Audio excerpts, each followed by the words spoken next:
I love this idea of thinking about, it's not just us thinking about today, but it's also thinking about how we can be a good ancestor. It's this idea that, again, none of us got here by ourselves, and as we think about what tomorrow holds, I've got some bad news.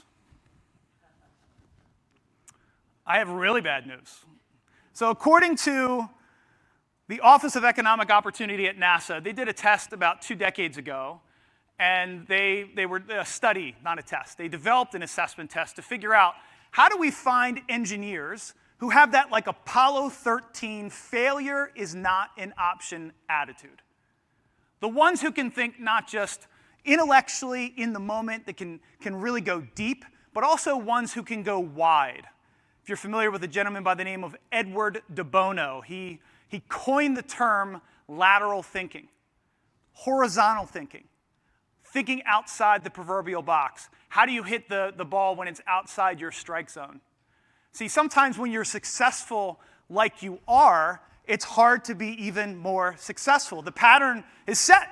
There's a formula, and you're following that formula, and that is great. But what you find is 96% of us are less creative than we were children because we've stopped really focusing on the questions versus the answers.